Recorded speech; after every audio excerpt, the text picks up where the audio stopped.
நீங்கள் பார்த்துக் கொண்டிருப்பது நியூஸ் 21 செய்திகள். தமிழ்நாடு செய்திகளை உடனுக்குடன் தெரிந்து கொள்ள நியூஸ் 21 செய்திகளை பாருங்கள். உண்மை, உழைப்பு, உயர்வு. விருதாச்சலம் மகரிஷி வித்யா மந்திர் மெட்ரிகுலேஷன் தனியார் பள்ளியில் ரமலான் பண்டிகையை முன்னிட்டு அப்பள்ளியில் படிக்கின்ற முஸ்லிம் மத மாணவ மாணவிகள் மற்றும் அவர்களின் பெற்றோர் மற்றும் விருதாச்சலம் நகர அனைத்து பள்ளிவாசல் ஜமாத்தார்கள் கலந்து கொண்ட ரமலான் பண்டிகை நோன்பு திறக்கும் நிகழ்ச்சி மிக சிறப்பாக நடைபெற்றது.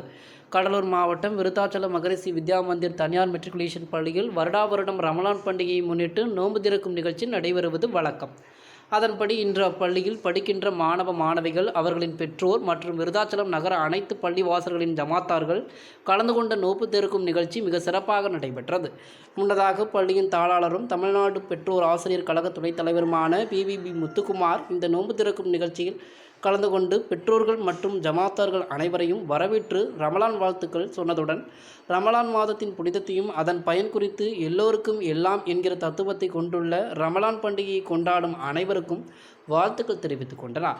நவாப் ஜாமியா பள்ளிவாசலின் முத்துவள்ளி சிறப்பு பிரார்த்தனை செய்ததுடன் அனைத்து உலக மக்களுக்கும் அமைதி மற்றும் ஒற்றுமையும் பெற்று எல்லோரும் எல்லாம் பெற்று வாழ வேண்டும் என இறைவனை பிரார்த்தனை செய்ததுடன் நோன்பு திறக்கும் நிகழ்ச்சியை துவக்கி வைத்து அனைவரும் இப்தார் விருந்தினை அருந்தி தங்கள் விரதத்தை முடித்தனர். பின்பு நடைபெற்ற சிறப்பு ரமலான் மாத பிரார்த்தனையில் விருதாச்சலம் நகர பள்ளிவாசலின் முத்துவள்ளிகள் ஜமாத்தார்கள் மற்றும் முஸ்லிம் தாய்மார்கள், பள்ளியின் மாணவ மாணவிகள் ஏராளமானோர் கலந்து கொண்டனர். நியூஸ் 21 செய்திகளுக்காக கடலூர் செய்தியாளர் முருகானந்தம்.